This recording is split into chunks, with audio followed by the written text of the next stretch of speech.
nonprofit organization plans a new round of ads this week attacking Chipotle restaurants. The campaign follows Chipotle's announcement that it will no longer use any genetically modified ingredients. The Mexican fast food chain claims to be a healthy alternative to all the burgers and fries. Werner is here with a look inside the group that's attacking the company. Anna, good morning. Good morning. Well, the group that put out those ads is called the Center for Consumer Freedom. It accuses Chipotle of being misleading, but some say the center itself has questions to answer about its motivations, too. GM Over It is the name of Chipotle's campaign. The company says the food it serves does not contain genetically modified ingredients.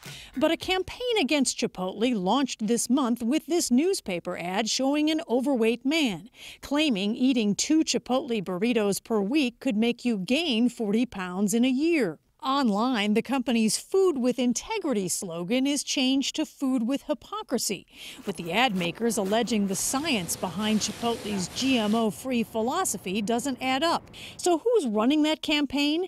Something called the Center for Consumer Freedom, a nonprofit created by this Washington, D.C. public relations man, Richard Berman. Chipotle has tried to create this health halo over their business. And I don't think that their stuff is any worse or any better than anybody else's Mexican food. If Berman's name sounds familiar, it might be because he's been the subject of many websites and articles himself.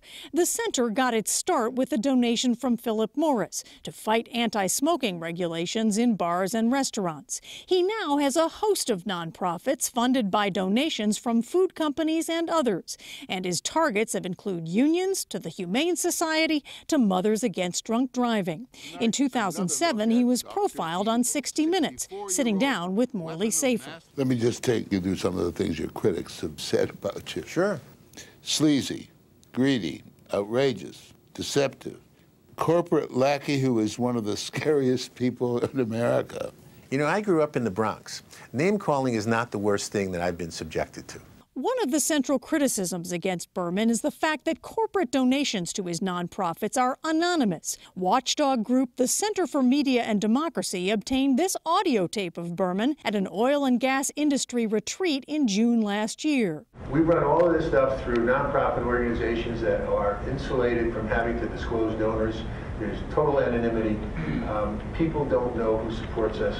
Attorney Lisa Graves heads that watchdog group. What he is a PR guy who fronts for corporations. Berman puts it this way. So you give me the money, but you don't have to worry about somebody saying you funded that ad. The companies don't want people to know that they're involved with your It stuff. doesn't fit their culture, is really what it amounts to. So what about the Chipotle ads? Berman insists they were his own idea and not specifically funded by any other company. But Chipotle spokesman Chris Arnold isn't buying it. On our website, we talk about our policy towards GMOs. We talk about our policy about antibiotics. Mr. Berman, on the other hand, is the antithesis of transparent. The fact that he's questioning our transparency and integrity is simply laughable.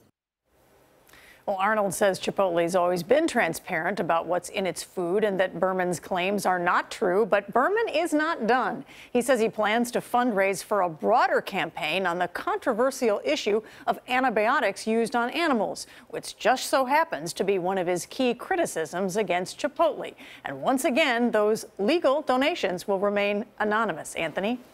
It's hard to understand what his motivations for this campaign may be, if there's some outside donors involved, All right, Anna, thanks.